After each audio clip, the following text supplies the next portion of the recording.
our family, we were just, my brother's an artist and my aunt's an artist, and we've always loved to like kind of sketch and draw, and I would draw Sailor Moon and I would mimic my cartoons that I would watch when I was younger. But it really was cemented when I learned that my past, like that my great-grandmother was an artist and that she painted these beautiful artworks that were always hung in on our walls in our home. When I was like in grade 4, I like bought like this magazine or something, like Harper's Bazaar or something, and it was like, I guess not for people in grade 4, definitely. I don't know if it was like a September issue, but it had a lot of pages.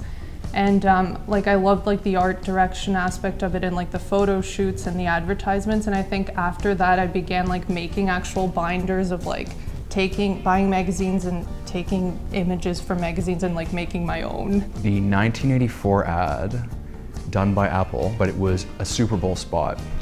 And now this commercial was more like a short film than it was an ad.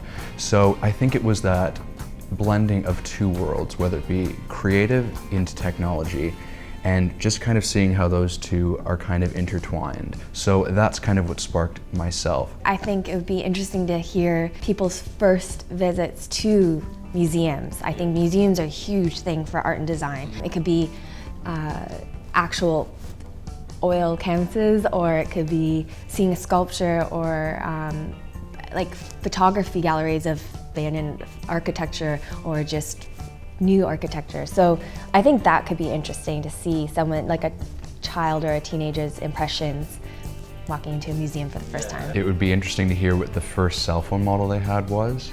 And beyond that, maybe even what their first personal computer was. Was it a laptop? Was it a desktop? Was it in the 80s? Was it in the 2000s, late 90s? Whenever it was. And just to kind of look back and compare between what was big then and what's big now, what's really going on, where the innovations have happened, and maybe just kind of go from there and kind of stepping back for a moment and saying, well, this is what was big then, this is what's big now, what's next?